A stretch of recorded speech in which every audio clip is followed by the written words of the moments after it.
Hi friends, welcome to triple S princess. இன்றைக்கி என்னென்னா ஒரு vlog தாங்க. இன்றைக்கி சஷ்டின்றதுனால நாங்கள் எல்லாருமே ஃபேமிலியாக சிவன்மலைக்கு கிளம்பிட்டோங்க. எங்கள் ஃபேமிலியில் என்னோடய ஹஸ்பண்ட் மட்டும் மிஸ்ஸிங், மற்ற எல்லாருமே கிளம்பிட்டோம். போகிற வழியில் எங்கள் அத்தை இருந்தாங்க, அவங்களையும் போய் பிக்கப் பண்ணிவிட்டு கிளம்பலான்னு சொல்லிட்டு அவங்களையும் போய் பிக்கப் பண்ணிக்கலான்னு போயிட்டுருக்கோம். என்னோடய சிவன்மலை பார்த்திங்கன்னா நான் சின்ன பிள்ளையாக இருக்கும்போது போனதுங்க. அதுக்கப்புறம் எனக்கு இப்போ தான் வாய்ப்பு கிடச்சிருக்கு. எனக்கு ஒரு 9th 8th படிக்கும்போது நான் போனது. போகிற வழியிலேயே பூஜை பொருட்கள்லாம் எங்கள் அக்கா வாங்கிட்டு இருந்தாங்க, அதெல்லாம் வாங்கிட்டு கிளம்பிட்டோம்.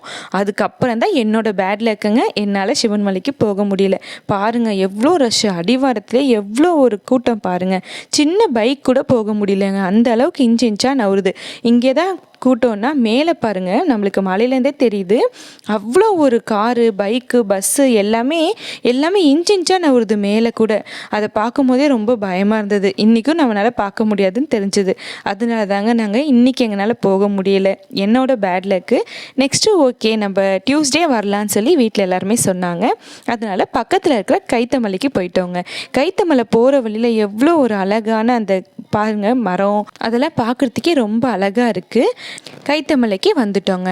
வந்தால் செம்ம சூடுங்க, கால் கீழே கூட வைக்க முடியல, அவ்வளோ ஒரு ஹீட்டு. ஓடி போகிறோம். அந்த போகிற இதில் பார்த்திங்கன்னா நம்மளுக்கு கூலிங் பெயிண்ட் அடிச்சிருக்காங்க, அது எனக்கு தெரியலைங்க. அது தெரியாமல் அவ்வளோ சூட்டில் பயங்கரமாக ஓடும்போது தான் எல்லாருமே சொன்னாங்க இந்த ஒயிட் பெயிண்டில் போங்க, ஹீட் ஆகாதுன்னு சொல்லிட்டு. அதுக்கப்புறம் அங்கே ஃபோட்டோ எடுத்துகிட்டு சாமி கும்பிட்டு தரிசனம்லாம் முடிச்சுட்டு அங்கே எங்களுக்கு தக்காளி சாதமும் தயிர் சாதமும் அன்னதானமாக கிடச்சிது. அதை சாப்பிட்டுட்டு நாங்கள் கிளம்பிட்டோங்க. அங்கே பிளேஸ் எல்லாம் பார்த்திங்கன்னா அவ்வளோ சூப்பராக இருந்துச்சு. இதுதான் நான் ஃபஸ்ட் டைம் வரேன் இந்த கோயிலுக்கு. சாமியை பார்த்துட்டு கிளம்பிட்டோங்க. ஈவினிங் வீட்டில் போய் ரெஸ்ட் எடுத்துகிட்டு ஈவினிங் பார்த்திங்கன்னா எங்கள் வீட்டு பக்கத்தில் இருக்கிற முருகர் கோயிலில் ரொம்பவே விசேஷமாக இருக்கும். சஷ்டினா அவ்வளோ ஒரு பார்க்குறதுக்கே ரொம்ப அழகாக இருக்கும். தேரெல்லாம் இழுத்து ரொம்பவே நல்லா பண்ணுவாங்க. முருகர் பார்த்திங்கன்னா அவ்வளோ ஒரு அலங்காரத்தில் ரொம்பவே அழகாக இருந்தாங்க.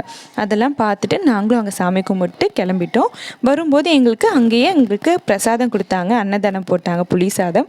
அதையும் சாப்பிட்டுட்டு, அன்னதானம்னா சொல்லவா வேணுங்க, பிரசாதம் சாப்பிட்றதுக்கே அவ்வளோ ஒரு டேஸ்ட்டாக இருந்துச்சு. நாங்கள் எல்லாருமே சாப்பிட்டுட்டு நெக்ஸ்ட்டு வீட்டுக்கு வந்துட்டோம். இன்றைக்கி இவ்வளோதாங்க.